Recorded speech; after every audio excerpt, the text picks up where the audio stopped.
En la Sevilla de 1864, en los extramuros devorados por el sol y el olvido, se erigía un convento cuya devoción tenía un precio inconfesable: el sueño. El convento de las almas desveladas, un nombre que en su momento evocaba piedad y sacrificio, hoy es solo una osamenta de piedra carcomida por la hiedra, un esqueleto arquitectónico sobre el que los lugareños proyectan sus miedos más antiguos. Cuentan las leyendas, susurradas de abuelos a nietos como una advertencia febril, que de entre sus muros derruidos emana un coro de lamentos en las noches sin luna.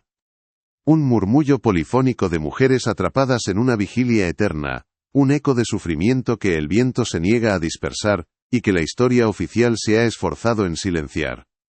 Este no es un cuento de fantasmas para asustar a los niños, sino la crónica de un horror muy real, sepultado bajo capas de decoro eclesiástico y el polvo de los archivos prohibidos. Un horror que comienza, como tantas otras tragedias, con la fe llevada hasta el borde mismo de la locura.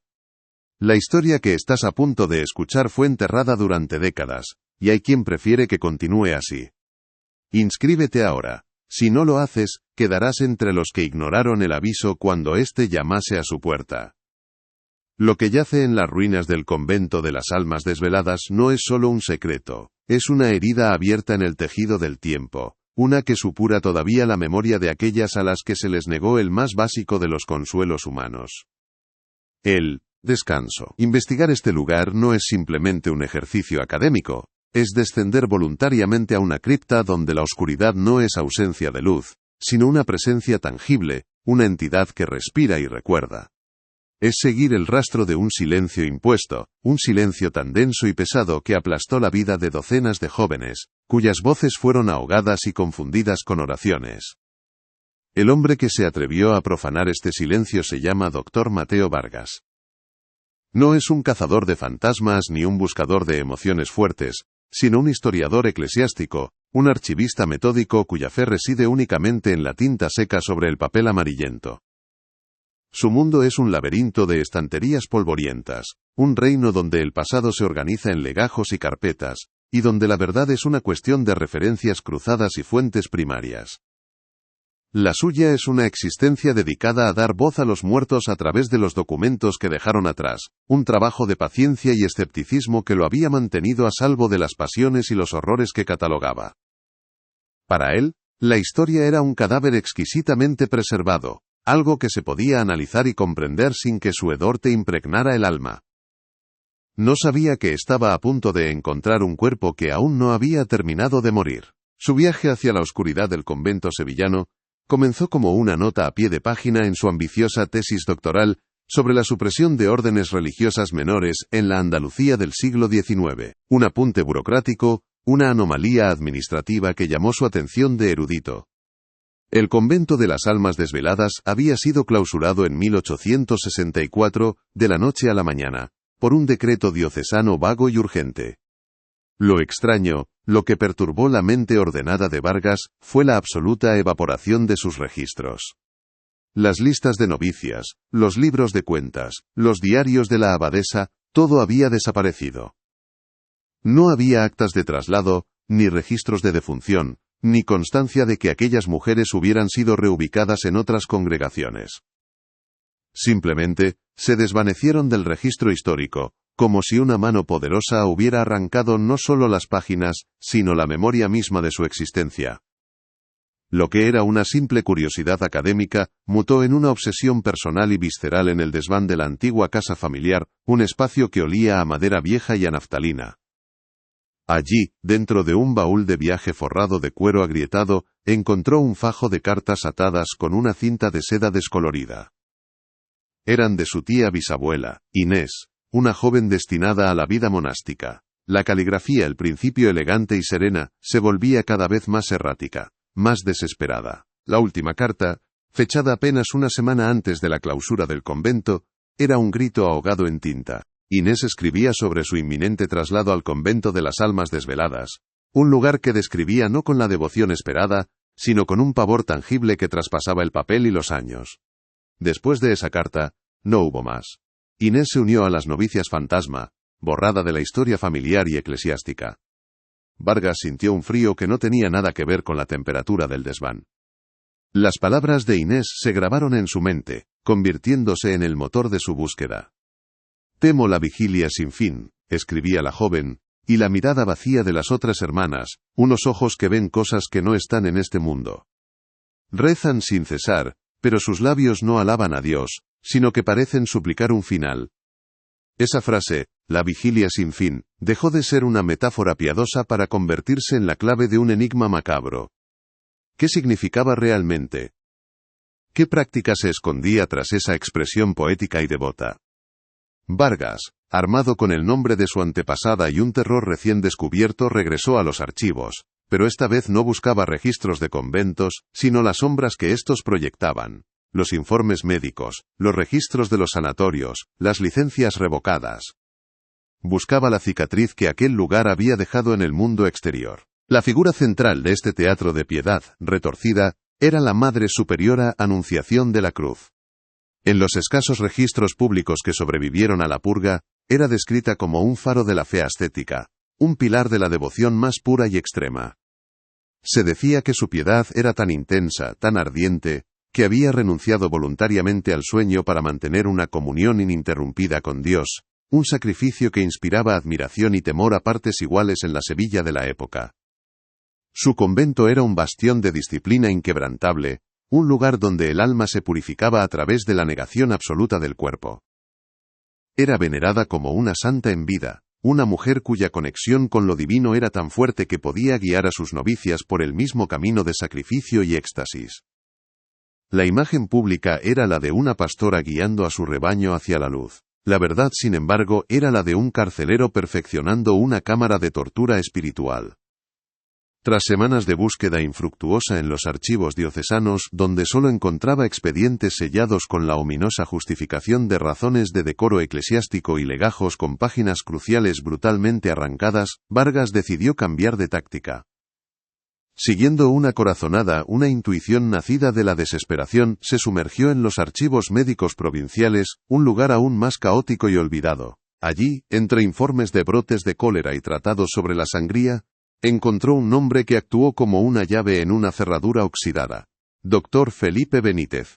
Un médico rural cuya licencia había sido revocada en 1865, un año después del cierre del convento, tras un escándalo silenciado que involucraba prácticas inapropiadas y acusaciones infundadas contra una venerable institución religiosa. El corazón de Vargas se aceleró. Había encontrado el hilo del que tirar. El verdadero tesoro no estaba en el expediente oficial de su destitución, sino en una caja de cartón olvidada en el fondo de un almacén, etiquetada simplemente como «Documentos personales, F. Benítez». Dentro, cubiertos por una gruesa capa de polvo que parecía protegerlos del mundo, se encontraban los diarios personales del doctor. Eran varios volúmenes encuadernados en piel, sus páginas cubiertas por una escritura apretada y febril, que relataba una historia de horror profesional y personal. El doctor Benítez había sido el médico asignado al convento, y sus diarios eran el único testimonio que había sobrevivido a la censura. Al abrir el primer volumen, Vargas sintió que estaba profanando una tumba, pero también supo que en aquellas páginas encontraría las respuestas que la Iglesia le había negado con tanto celo.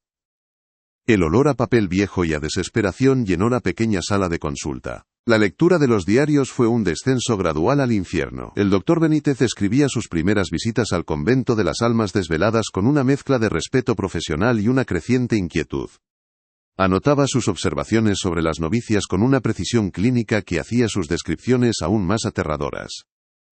Hablaba de jóvenes demacradas con la piel cerosa y translúcida, ojeras tan profundas y oscuras que parecían cuencas vacías.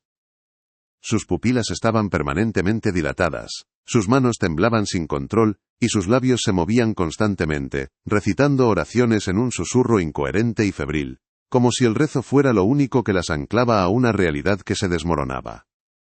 Benítez, un hombre de ciencia, al principio atribuyó estos síntomas a un ayuno extremo y a una devoción fanática, pero pronto empezó a sospechar que había algo más, algo deliberado y sistemático en aquel deterioro físico y mental.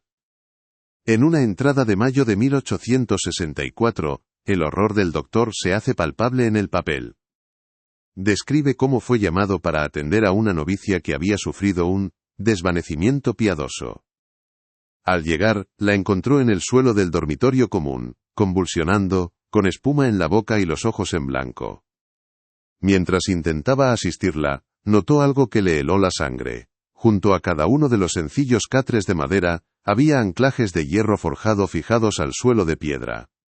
Cadenas finas y oxidadas colgaban de algunos de ellos. Cuando preguntó a la Madre Anunciación por su propósito, ella respondió con una calma escalofriante, que eran ayudas para la oración, para evitar que el cuerpo débil caiga cuando el espíritu desea seguir velando. Benítez comprendió entonces que no estaba en una casa de Dios, sino en una prisión donde las reclusas eran obligadas a torturarse a sí mismas en nombre de la fe.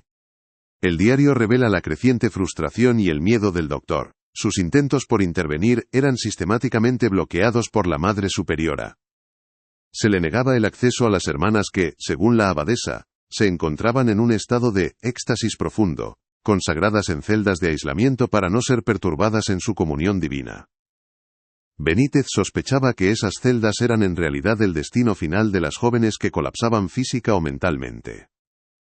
Escribió informes detallados y alarmantes a la diócesis, describiendo el estado de las novicias, sus sospechas sobre los anclajes y la actitud obstructiva de la Madre Anunciación.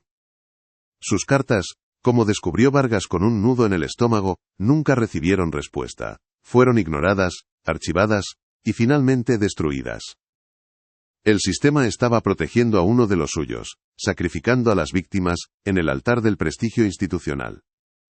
La verdad oculta tras la vigilia perpetua de Sor Anunciación, era una doctrina retorcida y monstruosa, una teología personal nacida de su propia fobia patológica. La abadesa creía, con la convicción inquebrantable de un fanático, que el sueño no era un descanso otorgado por Dios, sino el portal a través del cual Satanás y sus demonios accedían al alma humana. Durante el sueño, argumentaba en sus sermones internos, la voluntad se debilitaba, la mente se volvía vulnerable a las tentaciones y el espíritu quedaba indefenso ante los susurros del mal.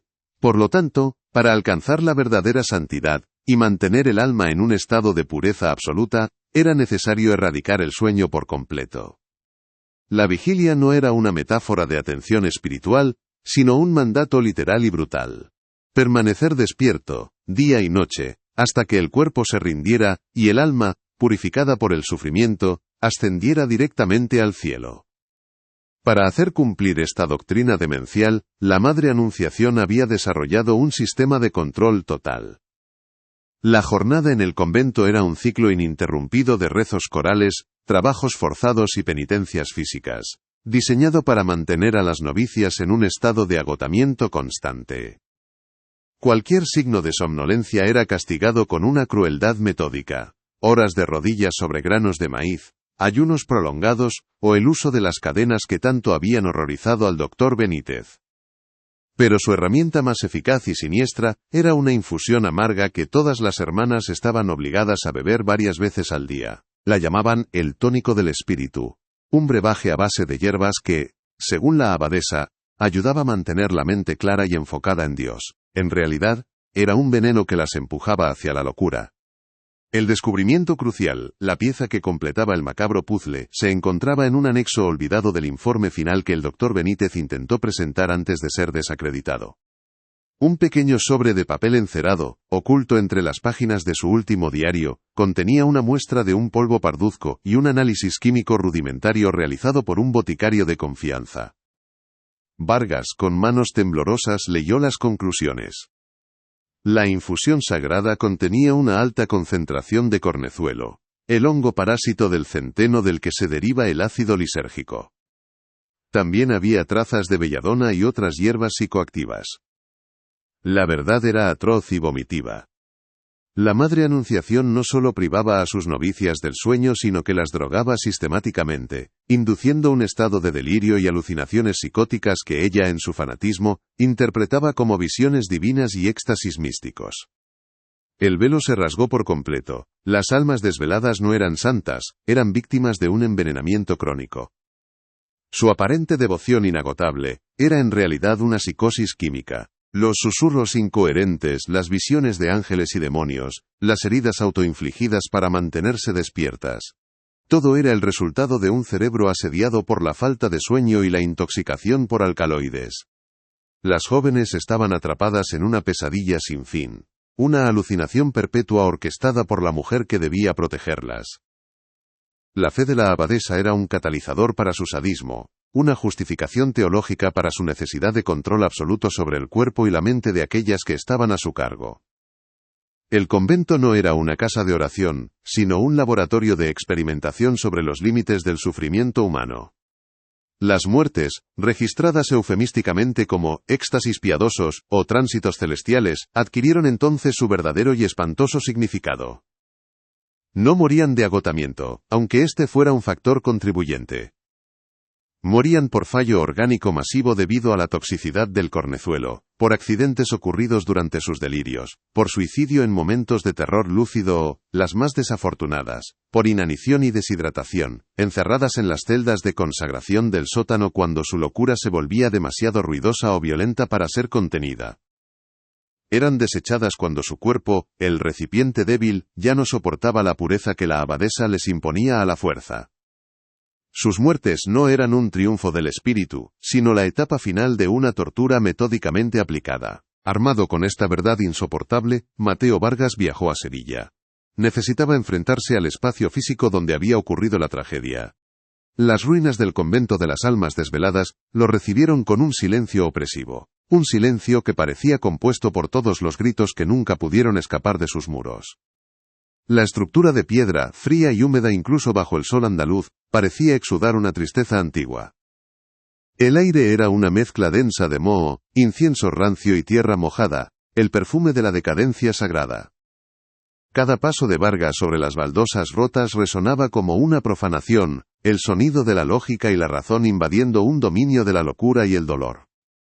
El lugar no se sentía vacío, se sentía expectante, como si las paredes mismas contuvieran la respiración. La capilla principal era una cáscara hueca, abierta al cielo. En el ábside, un fresco descolorido y agrietado mostraba una escena de la Anunciación. Vargas se acercó y un escalofrío recorrió su espalda. Los ojos de los ángeles y de la Virgen habían sido deliberadamente arrancados, dejando cuencas de yeso vacías que parecían mirar hacia un abismo interior. Era un acto de iconoclasia desesperado, quizás obra de una de las novicias en un intento de cegar a los testigos celestiales de su tormento, o tal vez, una declaración de la propia abadesa. La visión verdadera no se alcanzaba a través de los ojos, sino a través de su anulación, en la oscuridad alucinatoria que ella misma fabricaba para sus víctimas. En el refectorio, el comedor común, una única frase estaba grabada a cincel sobre el dintel de la puerta, un recordatorio perpetuo de la doctrina que regía aquel lugar. Quien duerme olvida a Dios. Las palabras parecían vibrar con una autoridad implacable. Vargas imaginó a las jóvenes, exhaustas y hambrientas, obligadas a leer esa sentencia cada vez que entraban a tomar su escasa ración de comida y su dosis diaria de veneno. La frase no era una invitación a la piedad, sino una condena. Dormir no era un pecado de omisión, sino un acto de traición. Olvidar a Dios, aunque fuera por unas horas, era el mayor de los crímenes, y la pena era la erradicación de la necesidad misma del olvido. El verdadero corazón de las tinieblas, sin embargo, se encontraba bajo el altar mayor. Siguiendo las indicaciones de un plano rudimentario que el doctor Benítez había dibujado en su diario, Vargas encontró una losa suelta en el suelo. Con un esfuerzo considerable, la levantó, revelando una escalera de caracol, que descendía a una oscuridad absoluta y fétida. El aire que ascendía olía a tumba, a encierro, y a una desesperación tan antigua que se había mineralizado en el ambiente. Encendió una linterna y comenzó a bajar, sintiendo que cada escalón lo alejaba más del mundo de los vivos, y lo adentraba en el eco de una agonía sin nombre. El haz de luz cortaba una oscuridad que parecía sólida, casi líquida. La cripta no era un lugar de enterramiento honorable, era una mazmorra. A lo largo de un pasillo estrecho y abovedado, había una serie de nichos verticales excavados directamente en la roca, apenas lo suficientemente grandes para que una persona pudiera estar de pie.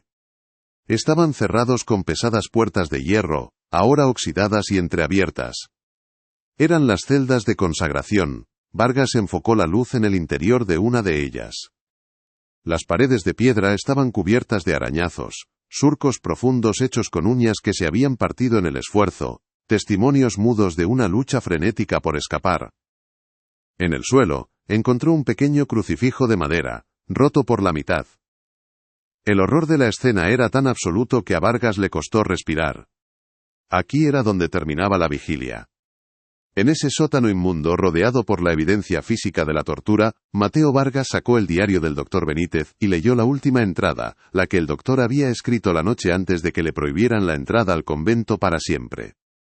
La caligrafía era casi ilegible, un garabato de pánico y derrota. «La he visto», escribió Benítez. A través de una ventana del coro, la vi a ella, a la Madre Anunciación, arrastrando a la joven Inés por el pasillo hacia la cripta. La muchacha convulsionaba, suplicaba. Y la abadesa le susurraba al oído, con una voz que era a la vez tierna y monstruosa: «Pronto verás a Dios, hija mía. Sin el velo de los sueños que te ciega. Pronto tu alma será libre». Inés. Su tía bisabuela. El motivo de su búsqueda. Su grito final había quedado atrapado en aquellas paredes. La historia se reconstruyó en la mente de Vargas con la claridad de una alucinación. Vio a las jóvenes en el dormitorio, balanceándose al ritmo de los rezos, luchando contra el peso de sus párpados, mordiéndose los labios hasta sangrar para no sucumbir al sueño. Vio sus ojos desorbitados reflejando los horrores y las maravillas que el cornezuelo pintaba en su mente. Vio el terror en sus rostros cuando se daban cuenta de que estaban perdiendo el control, de que las visiones no eran divinas sino depredadoras.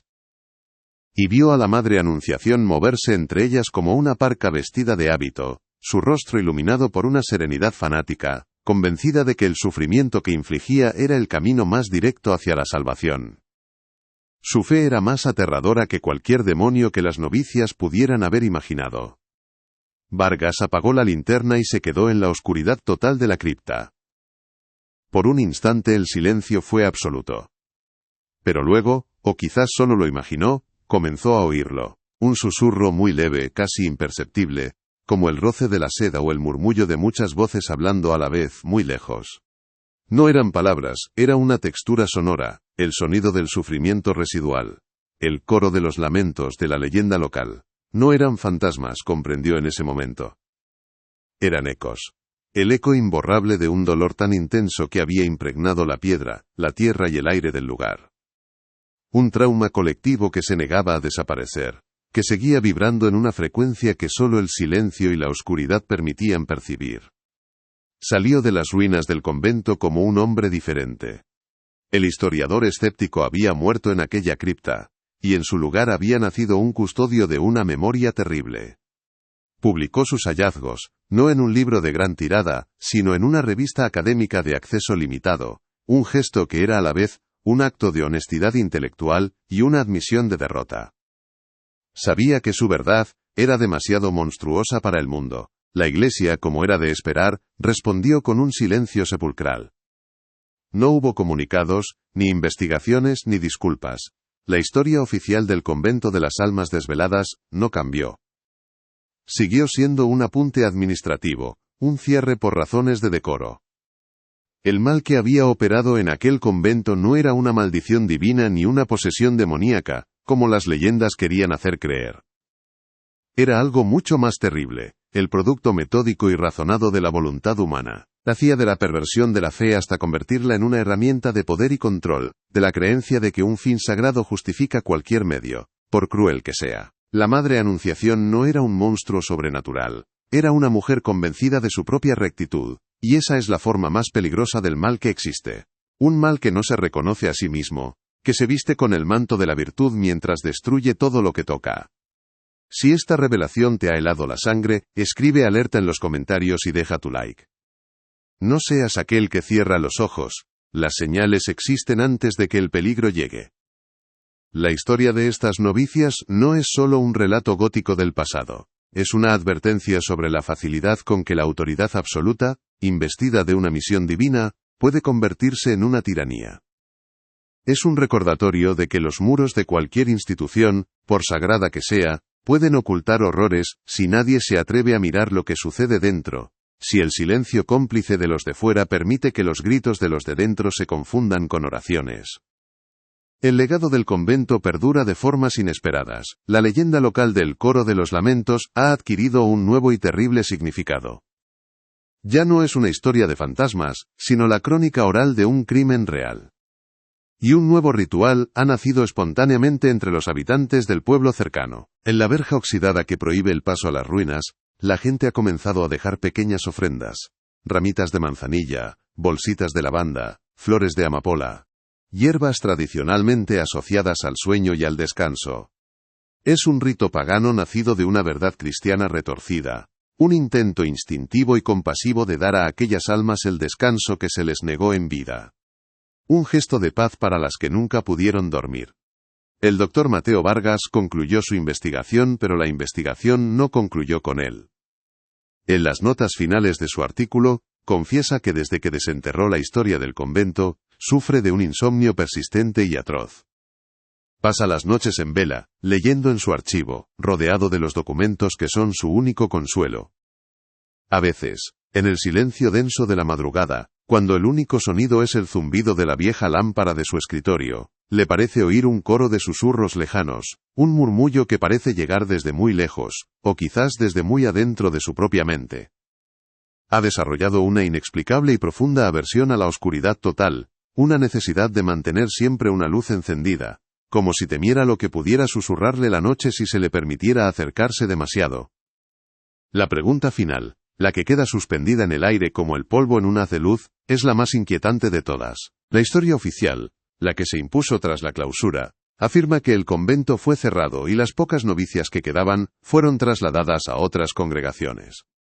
Pero como Vargas demostró, no existe ningún registro de dichos traslados, ningún nombre aparece en los censos de otros conventos, ninguna carta llegó a sus familias. Desaparecieron. ¿Y si la verdad fuera aún más terrible de lo que sugieren los diarios del doctor Benítez? ¿Y si la vigilia perpetua nunca terminó realmente en 1864? ¿Y si, de alguna manera, sus almas siguen allí, atrapadas en las ruinas, reviviendo eternamente ese delirio inducido, esperando a que alguien por fin apague la luz, cierre el libro y las deje dormir? El eco de sus lamentos no es solo una advertencia sobre el pasado, es un recordatorio de que la historia no es un conjunto de hechos muertos, sino una fuerza viva que nos persigue. Las víctimas del convento de las almas desveladas no piden venganza, sino memoria. Piden que su sufrimiento no sea olvidado, que su sacrificio forzado no sea en vano. Piden que entendamos cómo la fe, la obediencia y el silencio pueden construir un infierno en la tierra. Su coro no es de fantasmas, es de testigos. Y su testimonio, ahora que ha sido desenterrado, nos obliga a escuchar, a recordar y a permanecer vigilantes, no sea que otros coros de lamentos se estén formando ahora mismo, ocultos tras otros muros, amparados por otros silencios. ¿Has oído la verdad de hoy? Si no te unes a nosotros, esta verdad continuará rondando a los desprevenidos. Inscríbete, activa la campana y comparte, antes de que el próximo secreto te encuentre desprevenido. Porque los archivos están llenos de historias como esta, de silencios que esperan a la persona adecuada para ser rotos. Y cada historia desenterrada es una pequeña victoria contra el olvido, una vela encendida en la vasta oscuridad de la historia humana, un recordatorio de que incluso el susurro más débil, si se escucha con atención, puede derribar los muros más gruesos. El descanso de las almas desveladas depende ahora de nuestra memoria. No las volvamos a abandonar a la vigilia. En la Sevilla de 1864, en los extramuros devorados por el sol y el olvido, se erigía un convento cuya devoción tenía un precio inconfesable: el sueño. El convento de las almas desveladas, un nombre que en su momento evocaba piedad y sacrificio, hoy es solo una osamenta de piedra carcomida por la hiedra, un esqueleto arquitectónico sobre el que los lugareños proyectan sus miedos más antiguos. Cuentan las leyendas, susurradas de abuelos a nietos como una advertencia febril, que de entre sus muros derruidos emana un coro de lamentos en las noches sin luna. Un murmullo polifónico de mujeres atrapadas en una vigilia eterna, un eco de sufrimiento que el viento se niega a dispersar, y que la historia oficial se ha esforzado en silenciar. Este no es un cuento de fantasmas para asustar a los niños, sino la crónica de un horror muy real, sepultado bajo capas de decoro eclesiástico y el polvo de los archivos prohibidos. Un horror que comienza, como tantas otras tragedias, con la fe llevada hasta el borde mismo de la locura, hasta el precipicio donde la oración se convierte en un grito, y la salvación se confunde con la aniquilación. La piedra misma parece recordar el peso de los cuerpos exhaustos, el frío de las baldosas contra las rodillas, y el silencio espeso que ahogaba cualquier atisbo de queja, transformándolo en un rezo desesperado. La historia que estás a punto de escuchar fue enterrada durante décadas, y hay quien prefiere que continúe así. Inscríbete ahora. Si no lo haces, quedarás entre los que ignoraron el aviso cuando éste llamase a su puerta. Lo que yace en las ruinas del convento de las almas desveladas no es solo un secreto, es una herida abierta en el tejido del tiempo, una que supura todavía la memoria de aquellas a las que se les negó el más básico de los consuelos humanos: el descanso. Investigar este lugar no es simplemente un ejercicio académico, es descender voluntariamente a una cripta donde la oscuridad no es ausencia de luz, sino una presencia tangible, una entidad que respira y recuerda. Es seguir el rastro de un silencio impuesto, un silencio tan denso y pesado que aplastó la vida de docenas de jóvenes cuyas voces fueron ahogadas y confundidas con oraciones. Es caminar sobre las huellas de un sufrimiento tan metódico y deliberado que su eco ha logrado sobrevivir a la demolición del tiempo, a la erosión de la piedra y al olvido deliberado de los hombres. Cada fragmento de información recuperado es un acto de exhumación. Un intento de devolver la identidad a quienes fueron reducidas a un susurro anónimo en una leyenda local. El hombre que se atrevió a profanar este silencio se llama Dr. Mateo Vargas. No es un cazador de fantasmas ni un buscador de emociones fuertes, sino un historiador eclesiástico, un archivista metódico cuya fe reside únicamente en la tinta seca sobre el papel amarillento. Su mundo es un laberinto de estanterías polvorientas, un reino donde el pasado se organiza en legajos y carpetas, y donde la verdad es una cuestión de referencias cruzadas y fuentes primarias. La suya es una existencia dedicada a dar voz a los muertos a través de los documentos que dejaron atrás, un trabajo de paciencia y escepticismo, que lo había mantenido a salvo de las pasiones y los horrores que catalogaba. Para él, la historia era un cadáver exquisitamente preservado, algo que se podía analizar y comprender, sin que su hedor te impregnara el alma. No sabía que estaba a punto de encontrar un cuerpo que aún no había terminado de morir, un relato cuya putrefacción seguía activa, corrompiendo el presente desde las profundidades del pasado. Su escepticismo era su armadura, pero pronto descubriría que hay verdades que pueden atravesar el acero más templado de la razón. Su viaje hacia la oscuridad del convento sevillano comenzó como una nota a pie de página en su ambiciosa tesis doctoral sobre la supresión de órdenes religiosas menores en la Andalucía del siglo XIX. Un apunte burocrático, una anomalía administrativa que llamó su atención de erudito. El convento de las almas desveladas había sido clausurado en 1864, de la noche a la mañana, por un decreto diocesano vago y urgente. Lo extraño, lo que perturbó la mente ordenada de Vargas, fue la absoluta evaporación de sus registros.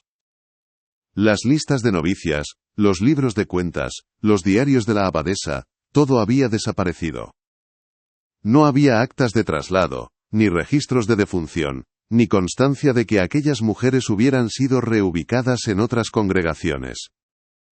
Simplemente, se desvanecieron del registro histórico, como si una mano poderosa hubiera arrancado no solo las páginas, sino la memoria misma de su existencia. Era un vacío perfecto, una ausencia tan completa que resultaba más ruidosa y sospechosa que cualquier documento incriminatorio.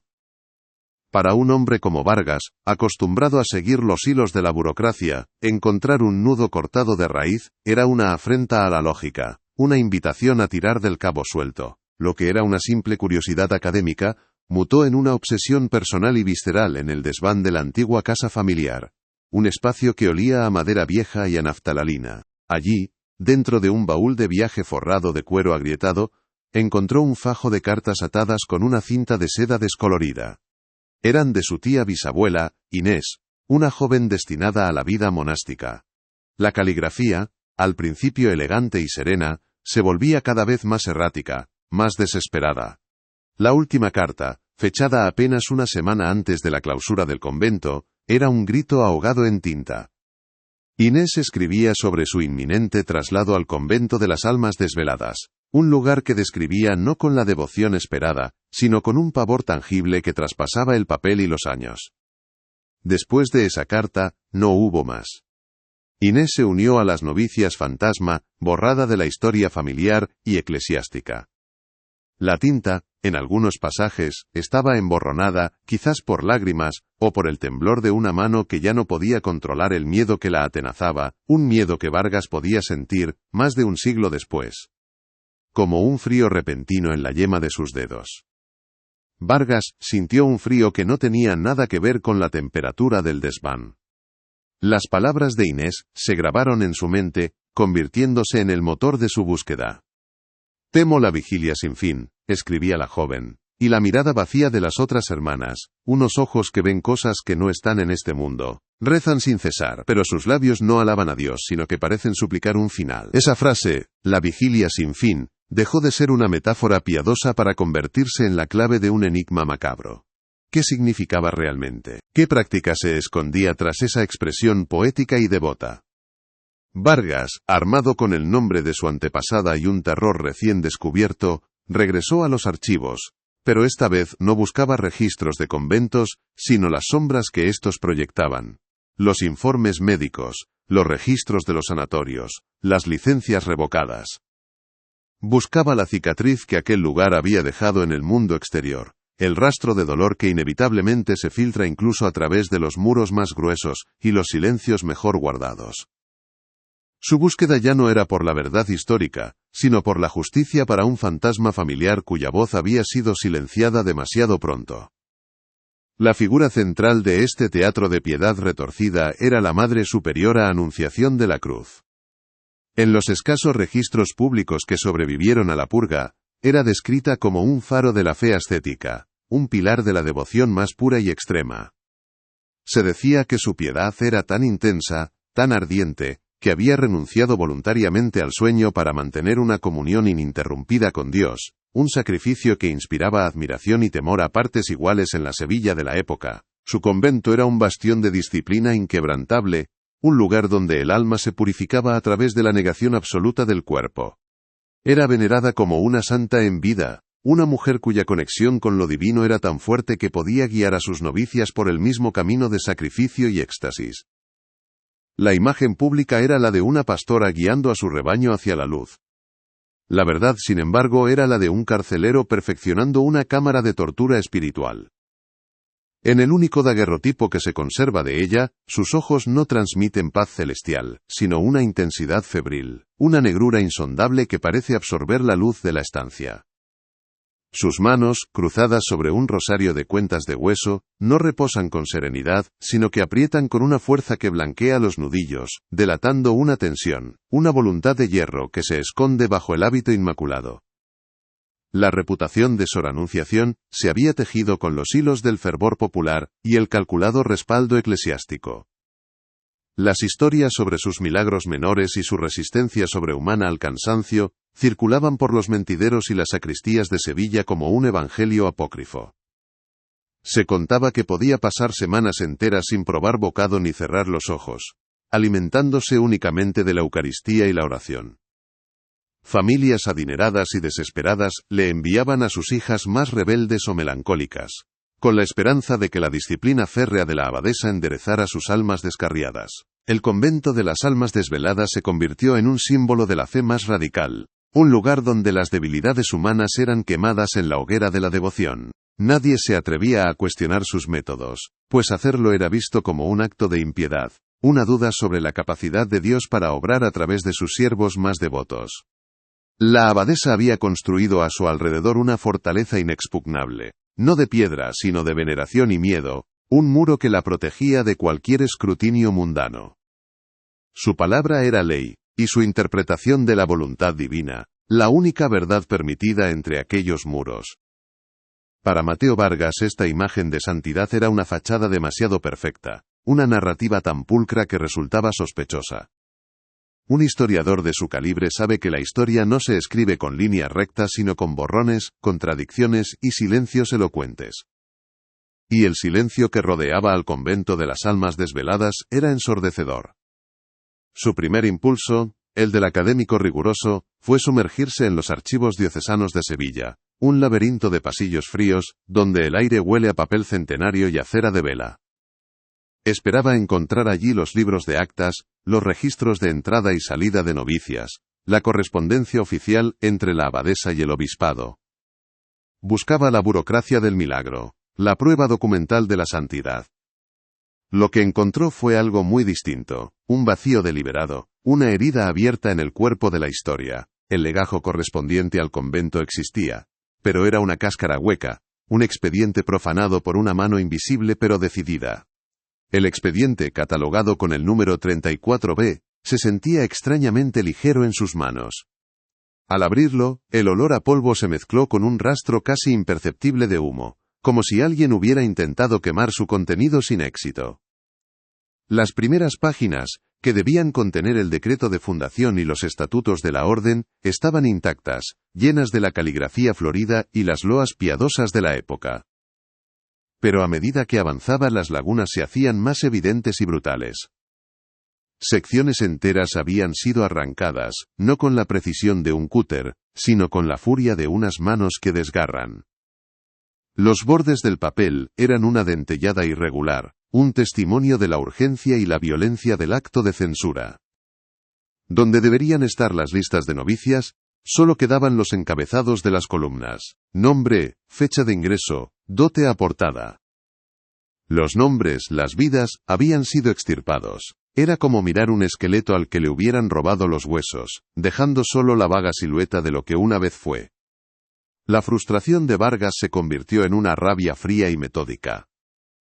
Cada página arrancada, cada expediente sellado con la ominosa justificación de razones de decoro eclesiástico, era un desafío directo a su vocación. El decoro, comprendió, era el eufemismo que la institución utilizaba para ocultar sus vergüenzas, la alfombra bajo la que barría sus crímenes.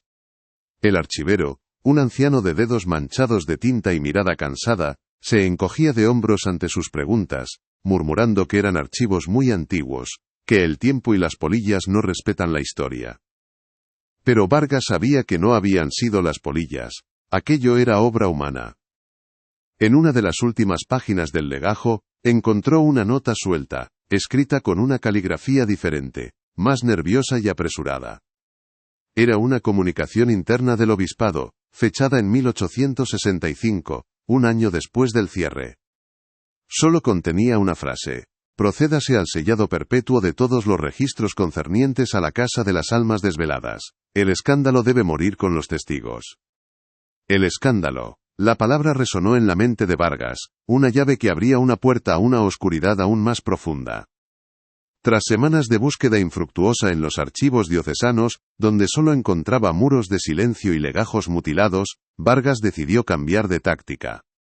Siguiendo una corazonada, una intuición nacida de la desesperación, se sumergió en los archivos médicos provinciales, un lugar aún más caótico y olvidado que el archivo eclesiástico.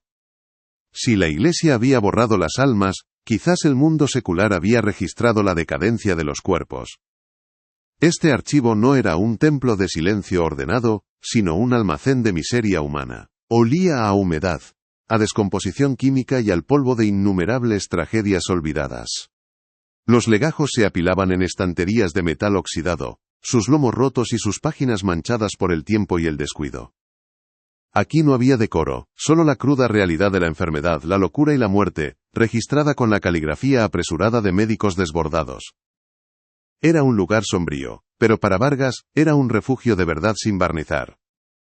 Allí, entre informes de brotes de cólera, y tratados sobre la sangría, encontró un nombre que actuó como una llave en una cerradura oxidada: Dr. Felipe Benítez. Un médico rural, cuya licencia había sido revocada en 1865, un año después del cierre del convento, tras un escándalo silenciado que involucraba prácticas inapropiadas y acusaciones infundadas contra una venerable institución religiosa.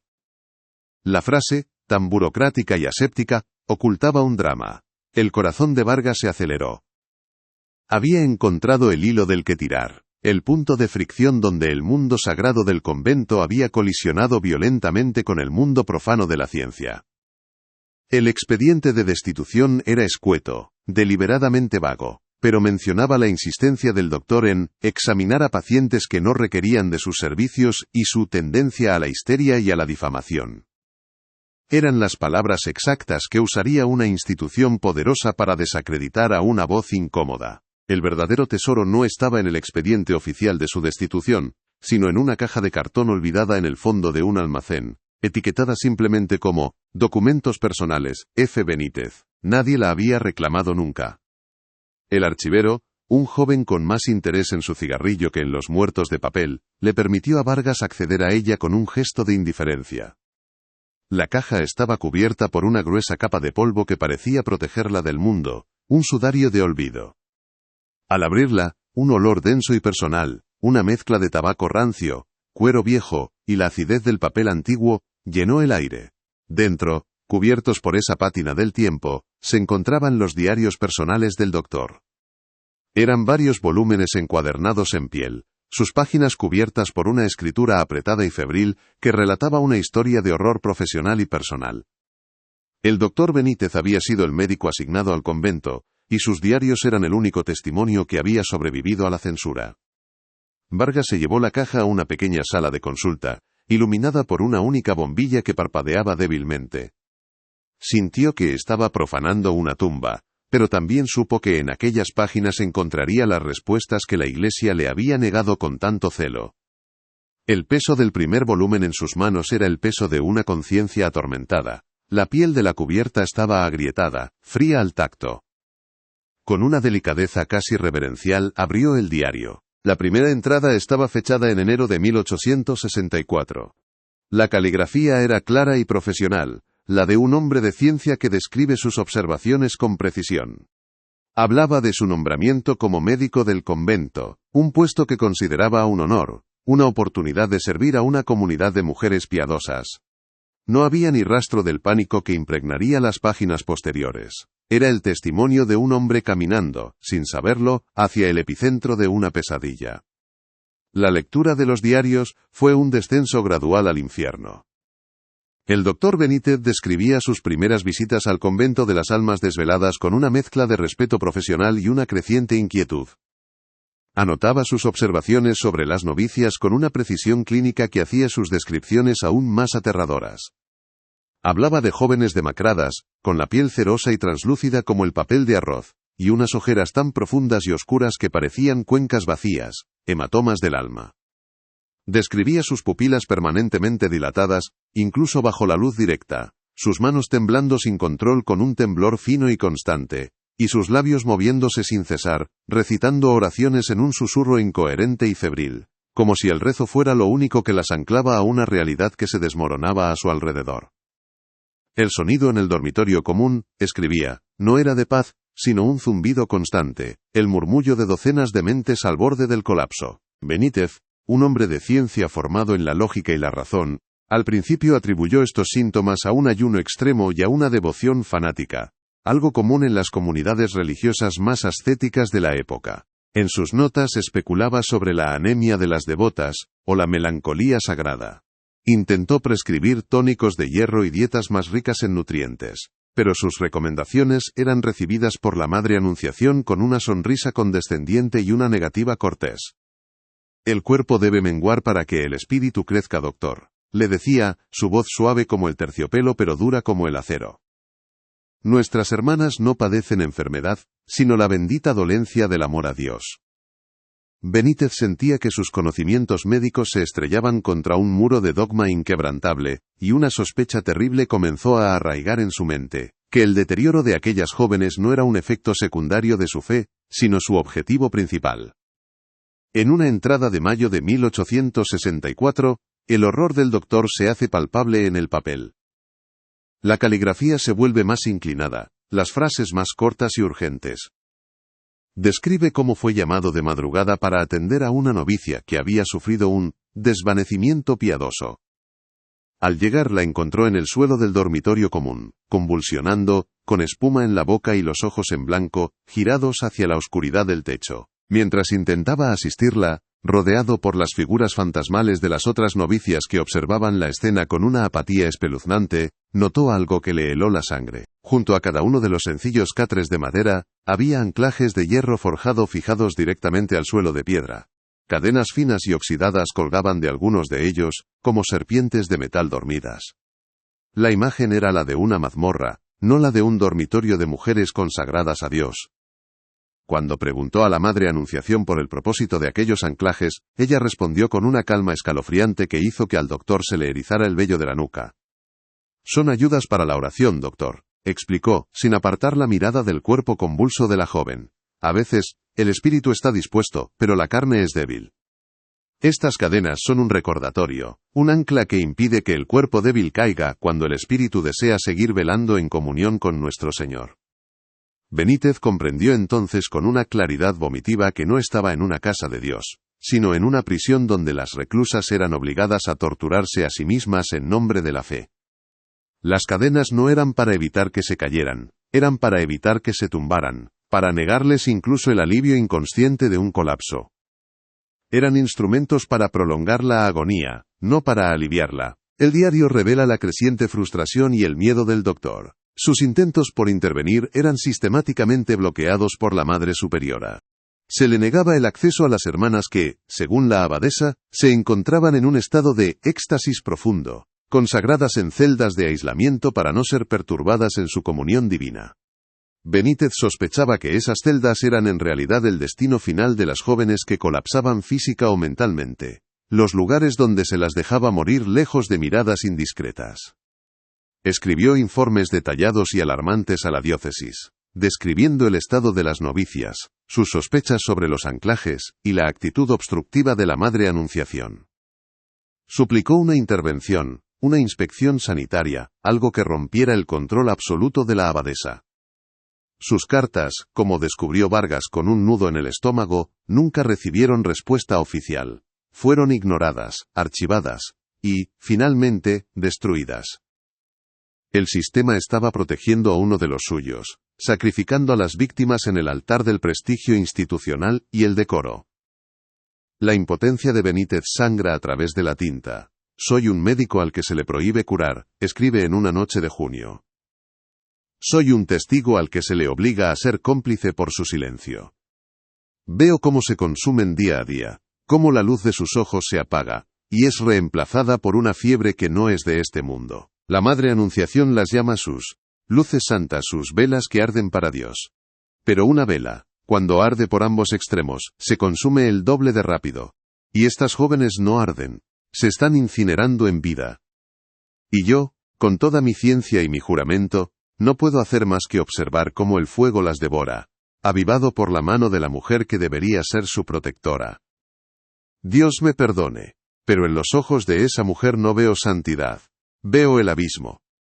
La verdad oculta tras la vigilia perpetua de Sor Anunciación era una doctrina retorcida y monstruosa, una teología personal nacida de su propia fobia patológica al descanso y quizás, a sus propios sueños.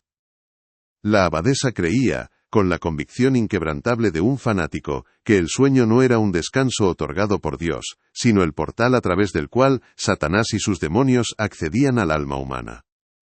Durante el sueño, argumentaba en sus sermones internos, que Benítez transcribía febrilmente a escondidas, la voluntad se debilitaba, la mente se volvía vulnerable a las tentaciones y el espíritu quedaba indefenso ante los susurros del mal. Los sueños, para ella, eran el veneno del diablo, las imágenes con las que corrompía la pureza del alma. Por lo tanto, para alcanzar la verdadera santidad y mantener el alma en un estado de pureza absoluta, era necesario erradicar el sueño por completo. La vigilia no era una metáfora de atención espiritual, sino un mandato literal y brutal. Permanecer despierto, día y noche, hasta que el cuerpo se rindiera y el alma, purificada por el sufrimiento, ascendiera directamente al cielo sin la mancha de un solo sueño. Para hacer cumplir esta doctrina demencial, la Madre Anunciación había desarrollado un sistema de control total, una maquinaria de sufrimiento perfectamente engrasada.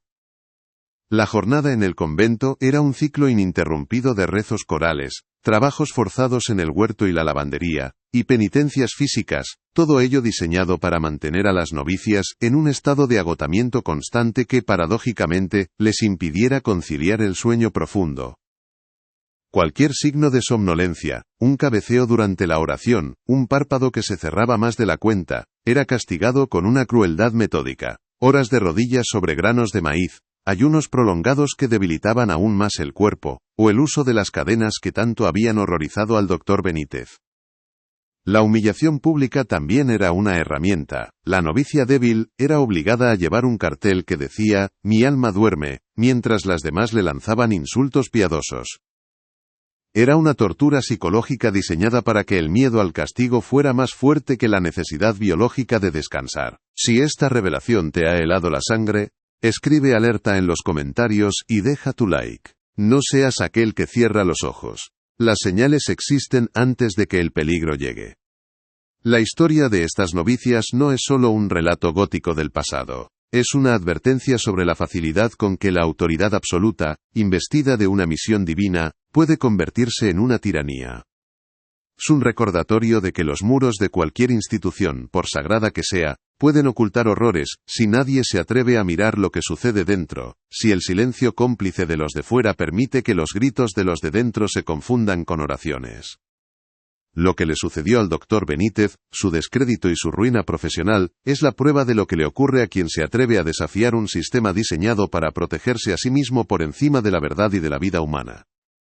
Pero la herramienta más eficaz y siniestra de la abadesa, el verdadero motor de su régimen de terror, era una infusión amarga que todas las hermanas estaban obligadas a beber varias veces al día, especialmente durante las largas vigilias nocturnas.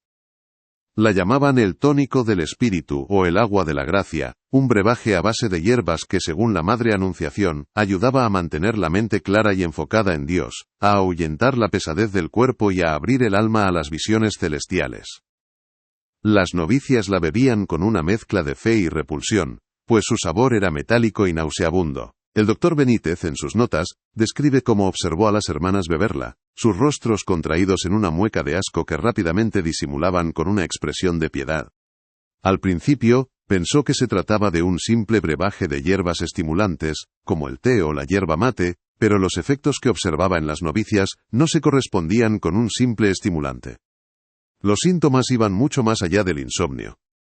Benítez describe episodios de euforia maníaca seguidos de profundas depresiones, alucinaciones visuales y auditivas que las novicias interpretaban como visitas de ángeles o ataques de demonios, y una paranoia creciente que las hacía desconfiar unas de otras.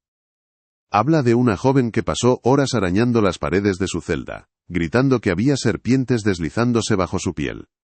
Otra que afirmaba que la Virgen María le hablaba a través de las grietas del techo, se golpeaba la cabeza contra el suelo de piedra para abrir su mente y escuchar mejor. La Madre Anunciación interpretaba estos episodios psicóticos como pruebas de una intensa lucha espiritual, signos de que el alma de la novicia estaba batallando contra el mal y acercándose a la santidad. Para Benítez, sin embargo, los síntomas se parecían terriblemente a los casos de envenenamiento por belladona o estramonio que había estudiado en la Facultad de Medicina. La sospecha se convirtió en una certeza aterradora. El tónico del espíritu era en realidad un veneno. El doctor sabía que necesitaba una prueba. Acusar a una abadesa venerada de envenenar a sus novicias, sin una evidencia irrefutable, era un suicidio profesional y social. En una de sus últimas visitas, aprovechando un momento de distracción durante la ronda de la tarde, logró hacerse con una pequeña muestra de la infusión. Describe en su diario el riesgo que corrió, cómo ocultó el frasco en el forro de su maletín, con el corazón martilleándole en el pecho, sintiendo la mirada fría de la Madre Superiora clavada en su espalda. Esa misma noche, llevó la muestra a un boticario de confianza en Sevilla, un viejo amigo de la universidad, un hombre tan escéptico y curioso como él. Le pidió que analizara el líquido, diciéndole que era un remedio popular que quería estudiar. No se atrevió a revelarle la verdad completa, por miedo a implicarlo en el escándalo que sabía que se avecinaba. El descubrimiento crucial, la pieza que completaba el macabro puzzle, se encontraba en un anexo olvidado del informe final que el doctor Benítez intentó presentar antes de ser desacreditado, y que Vargas encontró doblado y oculto entre las últimas páginas de su diario final. Era un pequeño sobre de papel encerado, sellado con lacre, que contenía no solo los resultados del análisis del boticario, sino también una muestra de un polvo parduzco, los restos secos de las hierbas utilizadas en la infusión. Vargas, con manos temblorosas y el aliento contenido, leyó las conclusiones a la luz temblorosa de la lámpara del archivo. La infusión sagrada contenía una alta concentración de cornezuelo, el hongo parásito del centeno del que se deriva el ácido lisérgico. También había trazas significativas de belladona y otras hierbas psicoactivas y venenosas. La verdad era atroz y vomitiva. La Madre Anunciación no solo privaba a sus novicias del sueño, sino que las drogaba sistemáticamente, induciendo un estado de delirio y alucinaciones psicóticas que ella, en su fanatismo demencial, interpretaba como visiones divinas y éxtasis místicos. El velo se rasgó por completo en la mente de Mateo Vargas. La historia dejó de ser un conjunto de hechos fragmentados para convertirse en una imagen nítida y coherente de un horror inimaginable. Las almas desveladas no eran santas en un estado de gracia, eran víctimas de un envenenamiento crónico y deliberado. Su aparente devoción inagotable, su capacidad para rezar durante días sin descanso, era en realidad una psicosis química, un delirio inducido. Los susurros incoherentes, las visiones de ángeles y demonios, las heridas autoinfligidas para mantenerse despiertas, el éxtasis que las hacía convulsionar en el suelo, todo era el resultado de un cerebro asediado por la privación extrema de sueño y la intoxicación constante por alcaloides ergotamínicos y atropina. Las jóvenes estaban atrapadas en una pesadilla sin fin, una alucinación perpetua orquestada por la mujer que debía protegerlas, quien había convertido su claustro en un laboratorio de experimentación sobre los límites del sufrimiento humano. La fe de la abadesa era un catalizador para su sadismo, una justificación teológica para su necesidad de control absoluto sobre el cuerpo y la mente de aquellas que estaban a su cargo. Quizás ella misma consumía la infusión, atrapada en su propia red de locura, o quizás era una manipuladora fría y calculadora que disfrutaba del poder que ejercía sobre sus víctimas. El diario de Benítez no ofrece una respuesta definitiva a esta pregunta, pero el resultado era el mismo. El convento no era una casa de oración, sino una fábrica de locura, un lugar donde las almas jóvenes eran sistemáticamente desmanteladas, pieza por pieza, hasta que no quedaba nada más que un recipiente tembloroso y alucinado, listo para ser ofrecido a un Dios que, si existía, seguramente había apartado la mirada con horror.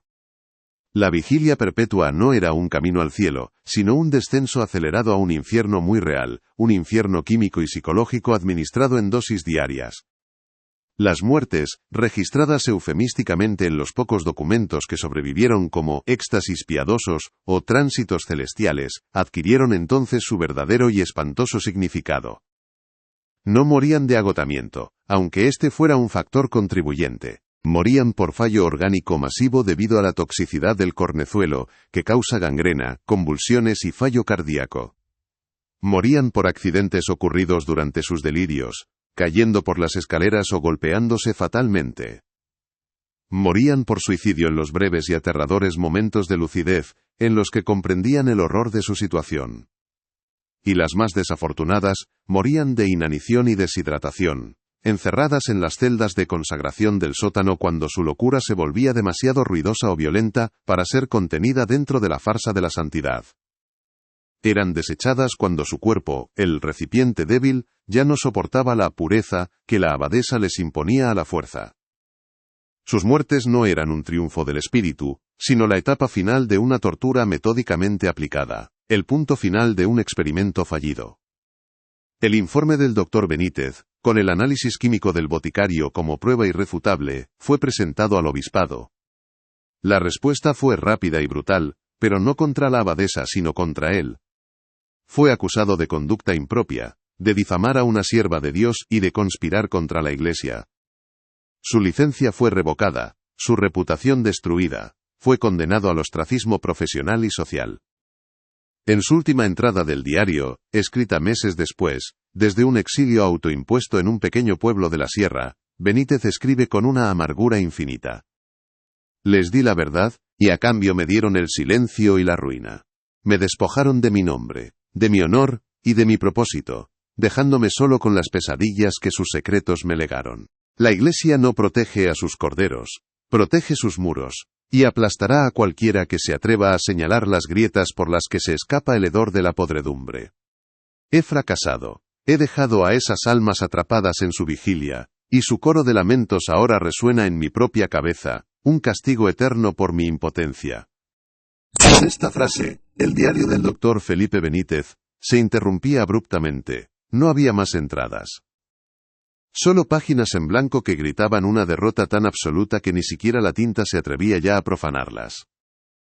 La historia de Benítez terminaba ahí, aplastada por el peso de una verdad que nadie quería escuchar. Un hombre de ciencia desterrado al reino de los locos y los difamadores, su voz ahogada por el murmullo de las oraciones y el crujido de los expedientes al ser sellados.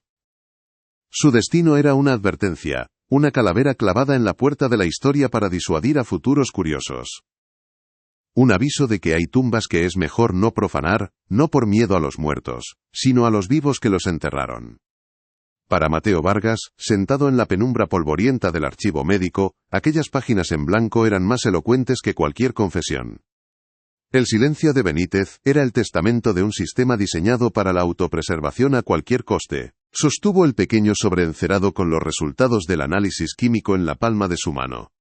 Se sentía extrañamente pesado, como si contuviera no solo un polvo parduzco, sino el peso concentrado de todas las vidas destruidas. El frío del papel viejo se filtró en su piel, un frío que no era físico sino existencial. La verdad, que hasta entonces había sido un concepto abstracto, una hipótesis académica, se había materializado en aquel documento frágil y amarillento. Era una verdad, con sabor a metal y a amargura, una verdad que olía a enfermedad y a locura. El historiador en él había encontrado la respuesta que buscaba, la pieza que completaba el puzzle.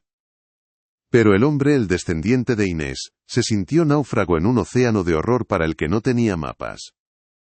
La historia ya no era un cadáver que se podía diseccionar a una distancia segura, era un monstruo vivo que le devolvía la mirada desde el abismo del pasado, y sus ojos eran los ojos vacíos de su tía bisabuela. La reconstrucción de los hechos en su mente fue una tortura lúcida, una visión tan nítida y detallada que parecía un recuerdo propio. Ya no veía a las novicias como figuras históricas, sino como jóvenes atrapadas en un laberinto químico. Imaginó el dormitorio común por la noche, no como un lugar de paz, sino como un manicomio gótico iluminado por la luna. Las jóvenes, con los ojos desorbitados por el insomnio y la belladona, no veían las sombras de la noche, sino legiones de demonios con piel de quitina y alas de murciélago que se arrastraban por las paredes. El goteo de una gotera lejana no era agua, sino el susurro de Satanás prometiéndoles el descanso a cambio de sus almas. El rostro de Cristo en el crucifijo se contorsionaba en una mueca de dolor o de burla. El cornezuelo no solo las mantenía despiertas, sino que las sumergía en un estado de psicosis perpetua, un infierno personal del que no había escapatoria, porque se había fusionado con la realidad. Sus gritos de terror eran interpretados por la abadesa como las pruebas de una batalla espiritual, y sus momentos de catatonia, como éxtasis divinos. Y en medio de este caos alucinatorio, se movía la figura de la Madre Superiora Anunciación de la Cruz. Vargas la visualizó, no como una sádica que disfrutara del sufrimiento ajeno, sino como algo mucho más aterrador, una fanática con la conciencia tranquila. La imaginó caminando entre los catres, su rostro sereno iluminado por la luz de una vela, su hábito negro absorbiendo los débiles gemidos de las novicias. Se inclinaba sobre una joven convulsa, no para ofrecerle consuelo, sino para susurrarle al oído que los espasmos eran el Espíritu Santo tratando de liberarse de su prisión de carne. Acariciaba la frente febril de otra, diciéndole que el fuego que sentía por dentro era el amor de Dios purificando su alma. Para ella, el delirio era diálogo divino.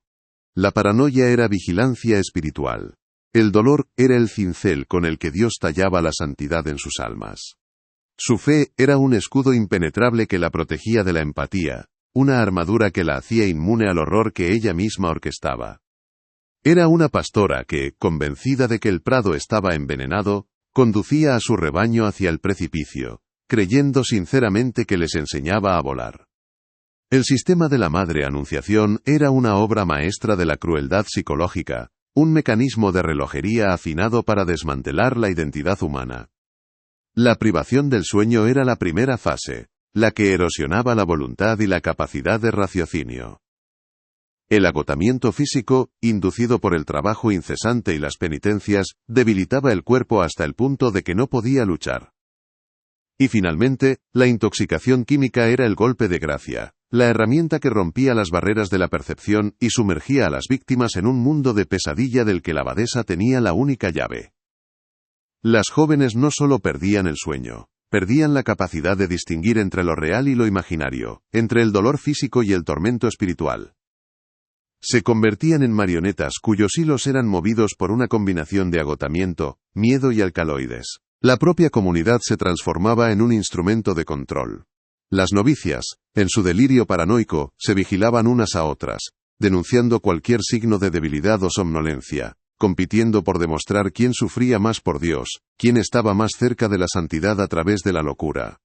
El diario del Dr. Benítez describía con una precisión desgarradora los efectos físicos del envenenamiento por cornezuelo, síntomas que él, en su momento, no pudo identificar del todo, pero que ahora, a la luz del análisis químico, cobraban un sentido espeluznante. Hablaba de una sensación de fuego en las extremidades, que las novicias llamaban el fuego de San Antonio, y que interpretaban como estigmas internos. Hoy sabemos qué es la vasoconstricción severa que causa el ergotismo, que conduce a la gangrena.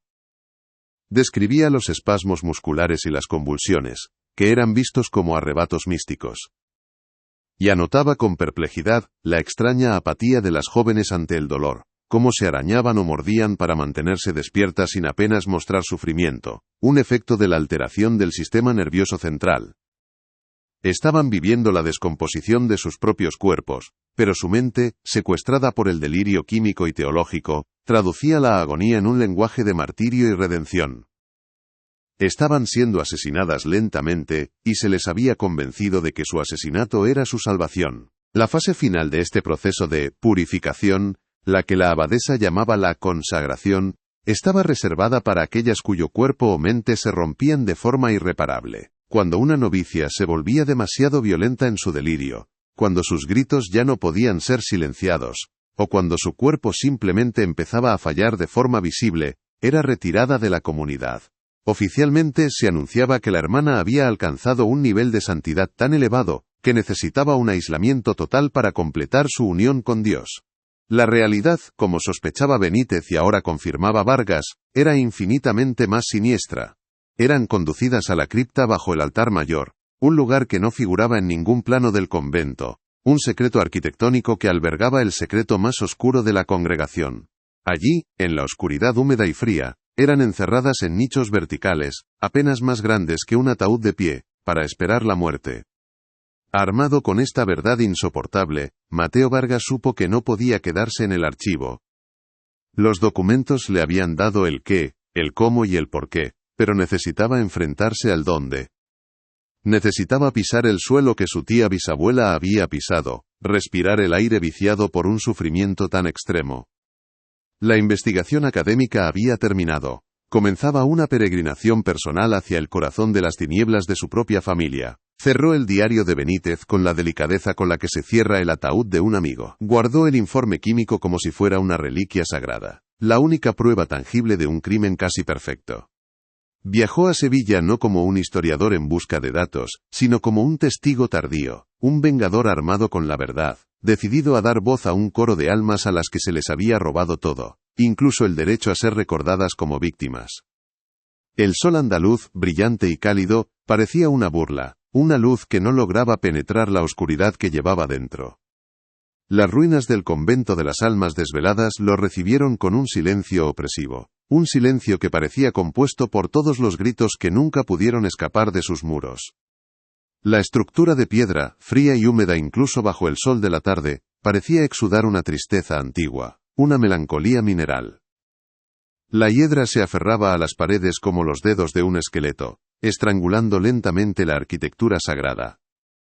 El aire era una mezcla densa de moho, incienso rancio y tierra mojada, el perfume inconfundible de la decadencia sagrada.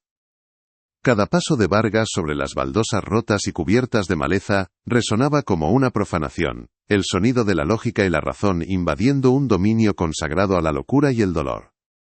El lugar no se sentía vacío, se sentía expectante, como si las paredes mismas contuvieran la respiración, esperando el regreso de un eco que nunca se había marchado del todo. La leyenda local del coro de los lamentos ya no le parecía una fantasía supersticiosa, sino una descripción literal de la atmósfera del lugar.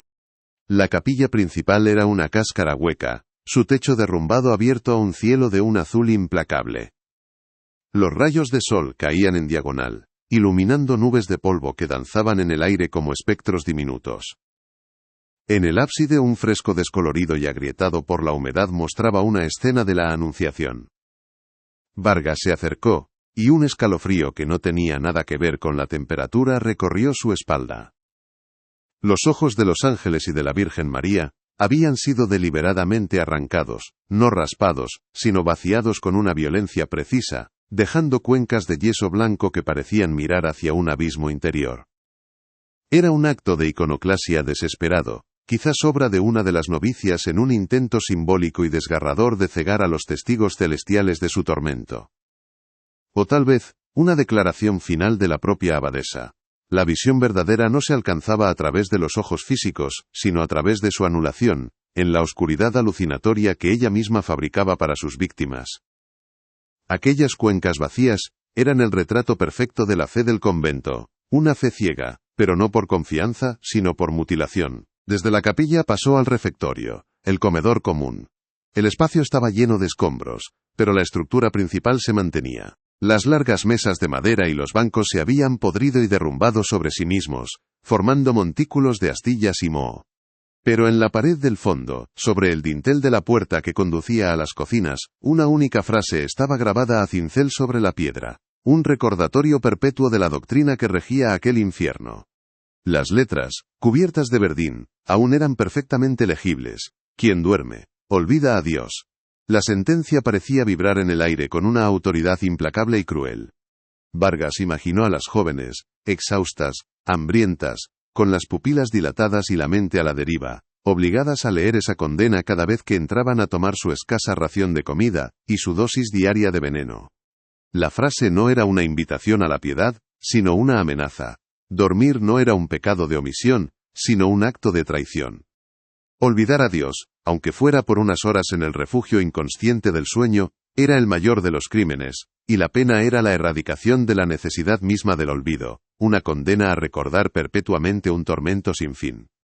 Vargas se dirigió después al dormitorio común, un largo pabellón del que solo quedaban los muros exteriores y el suelo de losas irregulares. La luz del atardecer se filtraba por las cuencas vacías de las ventanas, proyectando largas sombras que parecían moverse por el rabillo del ojo. Fue allí donde la evidencia física corroboró de la forma más brutal los escritos del doctor Benítez. Junto al lugar donde debió estar cada uno de los cáteres a intervalos regulares, los anclajes de hierro forjado seguían allí, embutidos en la piedra, sus aros oxidados esperando unas cadenas que ya no existían. Eran como dientes de metal brotando del suelo, mudos testigos de una tortura sistemática. Vargas se agachó y tocó uno de ellos. El hierro estaba helado, y por un instante creyó sentir una vibración, el eco de la tensión de una cadena tirante, el recuerdo de un cuerpo luchando contra el colapso. Se puso de pie y recorrió la estancia con la mirada, imaginando los cuerpos espectrales de las novicias, encadenadas a su vigilia, balanceándose al ritmo de los rezos, sus susurros llenando el aire como el zumbido de insectos atrapados en un frasco. El verdadero corazón de las tinieblas, sin embargo, sabía que se encontraba en otro lugar. Siguiendo las indicaciones de un plano rudimentario que el doctor Benítez había dibujado en la contraportada de su último diario, un esquema hecho de memoria y temblando de urgencia, Vargas regresó a la capilla en ruinas. Se dirigió al altar mayor, o lo que quedaba de él, un bloque de mármol agrietado y cubierto de excrementos de pájaros. Según el plano, la entrada a la cripta no estaba a la vista, sino oculta bajo una de las losas del suelo justo delante del altar. Comenzó a golpear las baldosas con el talón de su bota, escuchando el sonido. Sordo, sordo, sordo, y de repente, uno sonó hueco. Un sonido profundo y resonante que parecía venir de las entrañas de la tierra. Con la ayuda de una pequeña palanca de hierro que había traído consigo, y con un esfuerzo considerable que le hizo sudar a pesar del frío del lugar, consiguió levantar la pesada losa. Una ráfaga de aire fétido y helado ascendió desde la oscuridad, un aliento de tumba que olía a encierro, a podredumbre y a una desesperación tan antigua que se había mineralizado en el ambiente. Encendió la potente linterna que llevaba en su mochila y dirigió el haz de luz hacia el agujero.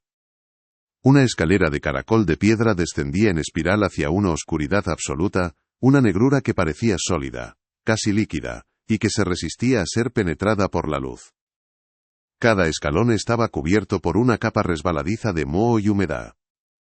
Vargas sintió una oleada de náuseas y un miedo primario, el instinto de cualquier ser vivo de no entrar en una tumba. Pero el rostro de Inés, imaginado a partir de sus cartas, se superpuso a su miedo. Tenía que bajar. Era el último acto de su investigación, el descenso final. Comenzó a bajar lentamente, con una mano apoyada en la pared curva y helada, sintiendo que cada escalón lo alejaba más del mundo de los vivos, y lo adentraba en el eco de una agonía sin nombre. El haz de su linterna cortaba la oscuridad, revelando unas paredes que lloraban agua y salitre, como si el propio convento sudara el recuerdo del horror que albergaba en su sótano. El pasillo al final de la escalera era estrecho y abovedado, como el interior de una costilla gigante. El aire era tan denso y falto de oxígeno que a Vargas le costaba respirar, y allí estaban. A ambos lados del pasillo, una serie de nichos verticales excavados directamente en la roca, apenas lo suficientemente grandes para que una persona pudiera estar de pie. Estaban cerrados con pesadas puertas de hierro macizo, ahora comidas por el óxido, algunas de ellas entreabiertas con el chirrido de una queja eterna. Eran las celdas de consagración. Vargas se detuvo frente a la primera, y empujó la pesada puerta. El metal protestó con un gemido agudo que resonó por todo el pasillo. Enfocó la luz en el interior del nicho. Las paredes de piedra estaban cubiertas de arañazos, surcos profundos y paralelos hechos con uñas que se habían partido en el esfuerzo frenético por escapar. En algunos lugares, los rasguños formaban palabras ilegibles o cruces torcidas, el último testamento de una mente rota. En el suelo, entre el polvo y los huesos de algún pequeño animal, encontró un pequeño crucifijo de madera, partido por la mitad con una fuerza desesperada. El horror de la escena era tan absoluto, tan íntimo y tan violento, que a Vargas le fallaron las piernas, y tuvo que apoyarse en la pared para no caer. Aquí era donde terminaba la vigilia. Aquí era donde el alma, finalmente, se liberaba. Fue en ese sótano inmundo, rodeado por la evidencia física de la tortura más abyecta, donde Mateo Vargas se sintió completamente conectado con el pasado. El historiador y el hombre se fusionaron en un solo ser, un testigo que sentía el dolor de las víctimas como si fuera propio. Sacó el diario del doctor Benítez de su mochila, sus manos temblando tanto que apenas podía sostenerlo. Buscó la última entrada, la que el doctor había escrito la noche antes de que le prohibieran la entrada al convento para siempre, la que describía el destino final de su propia antepasada. La caligrafía era casi ilegible, un garabato de pánico y derrota, pero ahora, en aquel lugar, las palabras cobraban vida.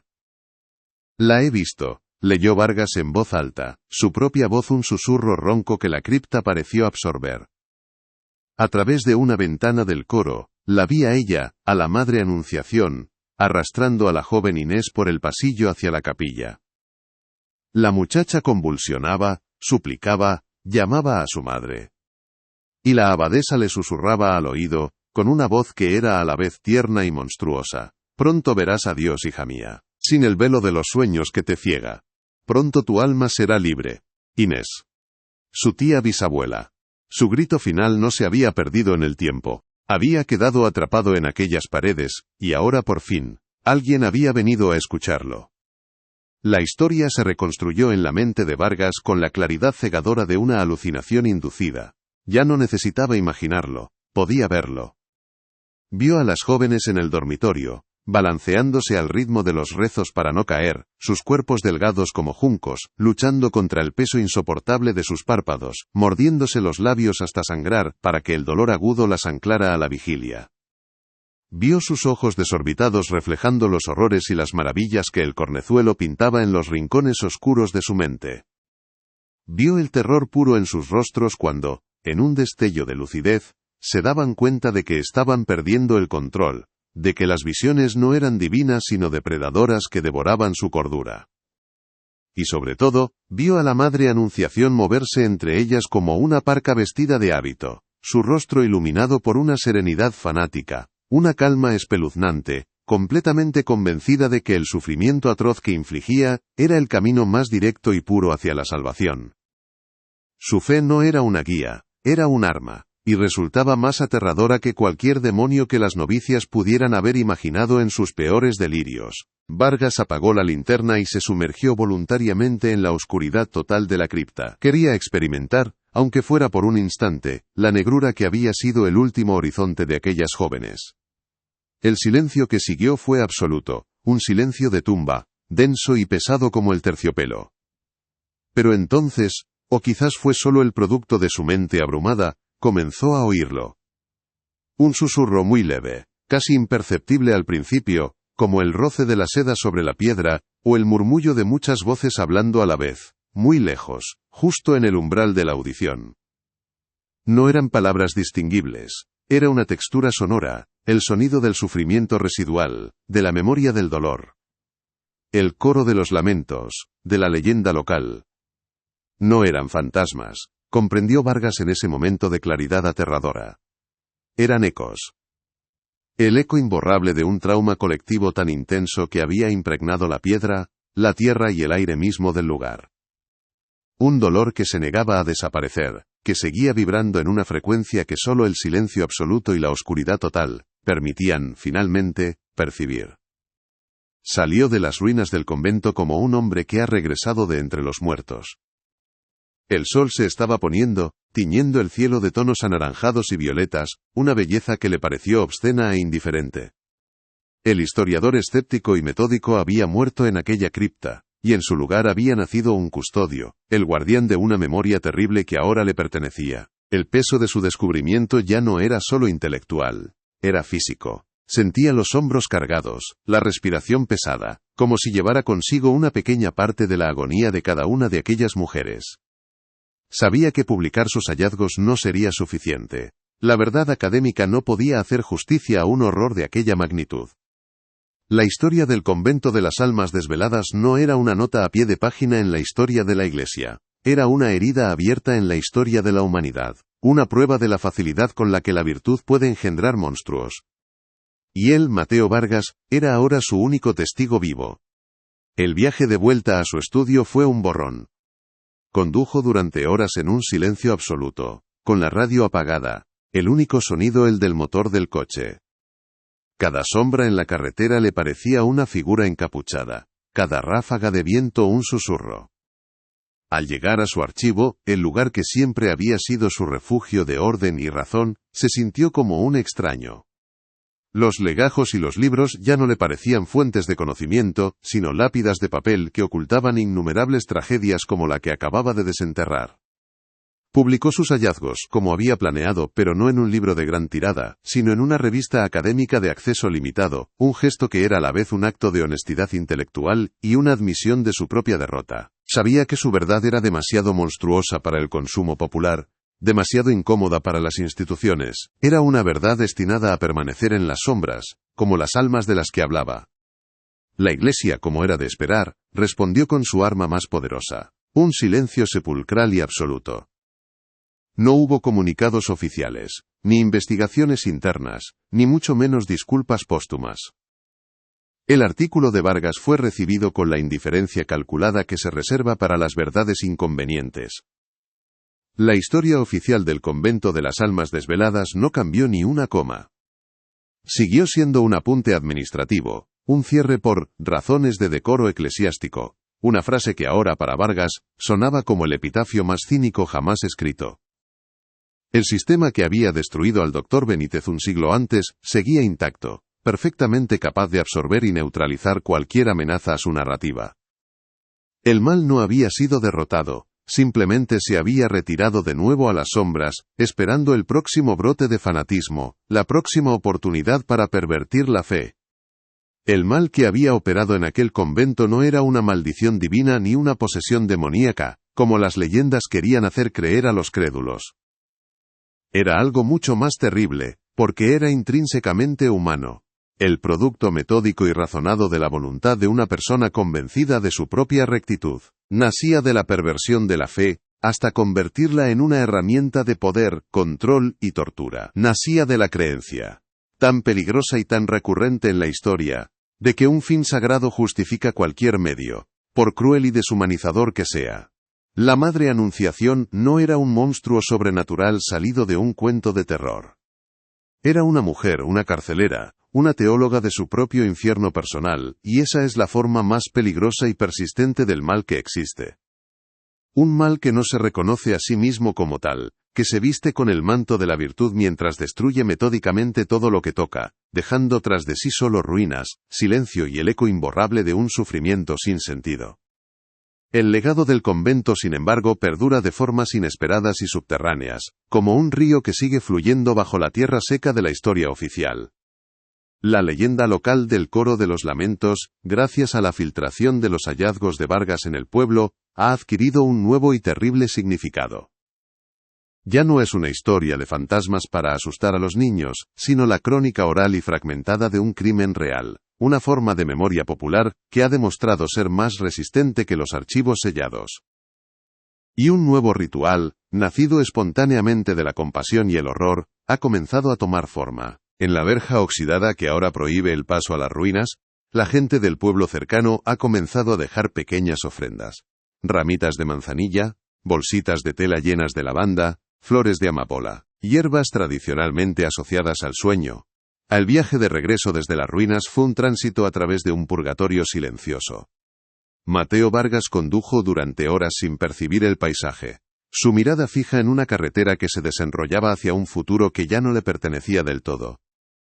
El mundo exterior, con su luz diurna y su bullicio indiferente, le parecía ahora una farsa, una fina capa de normalidad extendida sobre un abismo de horrores indecibles. Al llegar a su archivo, el santuario de orden y lógica que había sido su hogar, lo encontró extrañamente hostil. Los lomos de los libros parecían vértebras de testigos silenciosos, y el olor a papel viejo ya no era el perfume del conocimiento, sino el aliento seco de las tumbas. Escribió su artículo no con la euforia del descubrimiento, sino con la precisión sombría de un forense redactando un informe de autopsia. Cada palabra que tecleaba, se sentía como una palada de tierra sobre un ataúd demasiado pequeño. Publicó sus hallazgos en una revista académica de circulación restringida, un acto que no buscaba la fama, sino el simple registro, la inscripción de una verdad en el libro de la historia, por muy pocos que fueran a leerla. Era un mensaje en una botella arrojado a un océano de olvido, una última bengala disparada desde el lugar de un naufragio. La respuesta de la Iglesia, la institución cuyo honor había pretendido proteger el secreto, fue la que él, en el fondo de su alma recién profanada, siempre había esperado.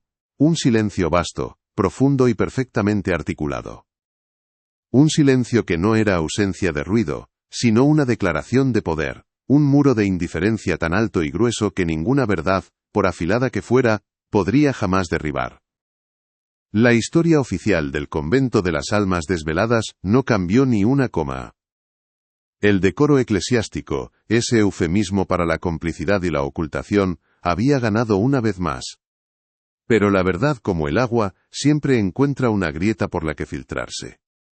Aunque el artículo de Vargas permaneció confinado en los círculos académicos, sus conclusiones, de alguna manera, se derramaron en el imaginario popular del pueblo cercano a las ruinas. La leyenda del Coro de los Lamentos se transformó. Dejó de ser un cuento de fantasmas para asustar a los niños en las noches de tormenta, y se convirtió en algo más denso, más real y mucho más triste. Se convirtió en la crónica oral de un crimen, un monumento inmaterial construido con los susurros de generaciones. Y con esta nueva comprensión, nació un ritual espontáneo, una respuesta instintiva del alma colectiva ante un dolor que ahora tenía nombre y rostro. La gente del pueblo, especialmente las mujeres mayores, comenzaron a peregrinar hasta la verja oxidada que sellaba el acceso al convento. No llevaban cruces ni rosarios, llevaban pequeñas ofrendas de manzanilla, bolsitas de tela morada llenas de lavanda, y a veces las cabezas rojas y somnolientas de las amapolas. Hierbas asociadas desde tiempos inmemoriales al sueño, al descanso y a la paz. Era un rito pagano nacido de una verdad cristiana retorcida. Un intento desesperado y profundamente humano de dar a aquellas almas el consuelo que se les había negado en vida. Un gesto de piedad que buscaba, más de un siglo después, apagar por fin la luz en aquel dormitorio de pesadilla, y permitir, finalmente, que las almas desveladas pudieran dormir. El doctor Mateo Vargas concluyó su investigación, pero la investigación no concluyó con él. El eco del horror que había desenterrado se instaló en su propia vida como un parásito del alma. Desde que regresó de aquella cripta, fue diagnosticado con un insomnio crónico y atroz, una cruel ironía que no se le escapaba en las largas horas de la noche. Pasaba las madrugadas en vela, vagando por su archivo, rodeado de los documentos que antes eran su consuelo y ahora se sentían como acusaciones silenciosas. La oscuridad, que antes era una simple ausencia de luz, se había convertido para él en una presencia tangible, una entidad que respiraba en los rincones de su estudio. Desarrolló una aversión profunda a apagar todas las luces, manteniendo siempre encendida la vieja lámpara de su escritorio, como si su débil halo amarillento fuera un talismán contra las sombras que se agolpaban justo más allá de su alcance. Y a veces, en el silencio más denso de la noche, cuando el único sonido era el zumbido eléctrico de la bombilla, le parecía oírlo.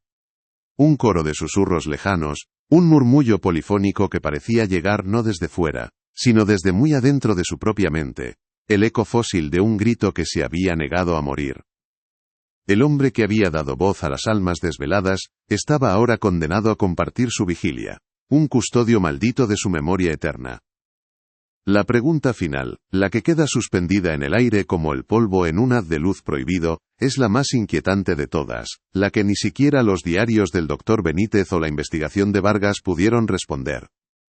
La historia oficial, la mentira piadosa construida para sellar la tumba del escándalo, afirma que el convento fue clausurado, y las pocas novicias que quedaban con vida fueron discretamente trasladadas a otras congregaciones en el norte de España. Pero como Vargas demostró con una certeza desoladora, no existe ningún registro de dichos traslados, ningún nombre aparece en los censos de otros conventos. Ninguna carta llegó jamás a sus familias para anunciar su nueva ubicación. Simplemente, se desvanecieron del papel y del mundo. ¿Y si la verdad fuera aún más terrible de lo que sugieren los arañazos en las paredes de la cripta? ¿Y si el cierre del convento no fue el final de la historia, sino simplemente la clausura del escenario del crimen? ¿Y si la vigilia perpetua, esa doctrina demencial de la Madre Anunciación, nunca terminó realmente en 1864? Y si, de alguna manera incomprensible para nuestra razón, sus almas siguen allí, atrapadas en las ruinas, reviviendo en un bucle eterno ese delirio inducido, esperando a que alguien por fin apague la luz, cierre el libro de oraciones y las deje, de una vez por todas, dormir. El eco de sus lamentos no es solo una advertencia sobre los peligros de un pasado gótico, es un recordatorio urgente y presente de que la historia no es un conjunto de hechos muertos y catalogados, sino una fuerza viva que nos persigue, nos moldea, y si no la escuchamos, nos condena a repetir sus peores atrocidades. Las víctimas del convento de las almas desveladas no piden venganza, pues la venganza es una pasión de los vivos. Piden algo mucho más profundo y necesario: memoria. Piden que su sufrimiento no sea olvidado, que su sacrificio forzado no sea blanqueado por el paso del tiempo, ni por el decoro de las instituciones. Piden que entendamos cómo la fe, cuando se divorcia de la compasión, cómo la obediencia ciega y el silencio cómplice, pueden construir un infierno perfectamente funcional aquí en la tierra. Su coro no es de fantasmas, es de testigos. Y su testimonio, ahora que ha sido desenterrado de las profundidades del archivo y del olvido, nos obliga a escuchar, a recordar y a permanecer vigilantes. Nos obliga a mirar con sospecha los muros altos, a cuestionar la autoridad que exige un silencio absoluto, y a prestar atención a los susurros, no sea que otros coros de lamento se estén formando ahora mismo, ocultos tras otras puertas cerradas, amparados por otros silencios convenientes, sus gritos ahogados confundidos, una vez más, con oraciones. Has oído la verdad de hoy. Si no te unes a nosotros, esta verdad continuará rondando a los desprevenidos, buscando un oído que la escuche, un alma que la recuerde. Inscríbete, activa la campana y comparte esta crónica, antes de que el próximo secreto te encuentre desprevenido y solo. Porque los archivos del mundo están llenos de historias como esta, de silencios que sangran tinta, de vacíos que gritan, esperando a la persona adecuada, al cronista paciente, para ser rotos. Y cada historia que desenterramos, cada voz que recuperamos del olvido, es una pequeña pero crucial victoria contra la oscuridad, una vela encendida en la vasta y a menudo cruel noche de la historia humana. Es un recordatorio de que incluso el susurro más débil, la nota a pie de página más insignificante, si se escucha con la atención y el respeto debidos, puede tener la fuerza para derribar los muros más gruesos y antiguos. El descanso final de las almas desveladas depende ahora de nuestra memoria colectiva, de nuestra voluntad de no apartar la mirada. No las volvamos a abandonar a la vigilia eterna del olvido.